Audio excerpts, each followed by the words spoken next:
But first, Teresa. Yes. What can you tell us about music therapy? Music. Well, first, music is a combination of sound and sound vibration. And music is not a luxury, it's actually a necessity, right?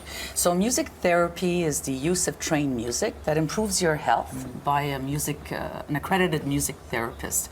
When we use harmonies, melodies, and instruments in music, it induces a psychological state it's beyond words to express. I mean, just imagine, music can persuade you to buy something, or even remind you of your first date. Yeah, exactly. But anyway. Well, we've heard the sound also as well, sing for joy, and that's because music is one of the most basic means of communication. I mean, it's not a surprise that it could be used to improve your health. By each individual, it could be either emotionally, intellectually, spiritually, and physically, you know? And what sorts of methods are applied by therapists during a session? Okay, well, music therapists are musicians first. And we have students at Concordia University in the music therapy graduate program that use their working skills and apply the instruments, their knowledge of instruments.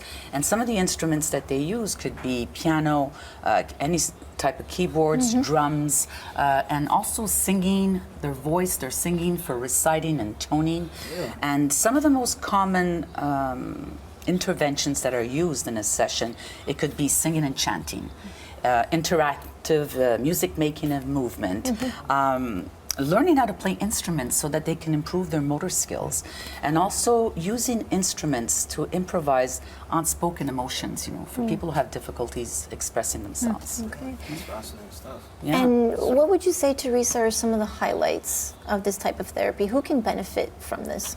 Okay, well, music can be beneficial to many, especially those that have difficulty expressing themselves by words. And it could be children, adolescents, adults, and seniors. And there was Oliver Sacks. He was a renowned neurologist, physician, best-selling author. He's amazing, and he wrote a book entitled Musicophilia. And in this book, he examines each individual's experiences with music, and some of the results are like astounding.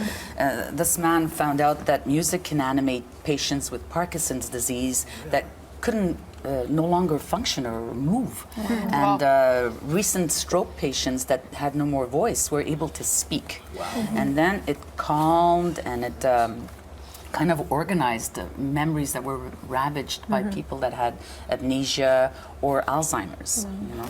And as a music therapist, some of the goals that they want their patients to achieve, of course, are communication skills, reduce the stress and anxiety that they may have, promote independent mobility, which I think is so important, and also one of the highlights is to regain their self-esteem. For sure.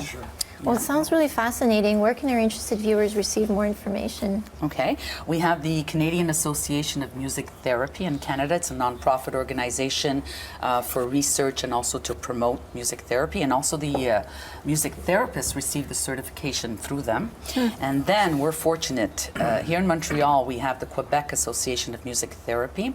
We can find them online. We can research a wealth of information in there.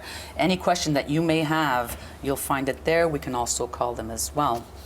And there are different establishments that offer music therapy in hospitals, palliative care centers, a special needs school for autistics. And then we're really fortunate again here in Montreal, we have Concordia University. It's a unique program across Canada and the United States. And you can visit their website, go online, and contact Guylaine Vaillancourt, the associate professor, to get referrals and an assessment maybe for a loved one or your child. Excellent. That's great. Thank you so much, Teresa. We really appreciate that.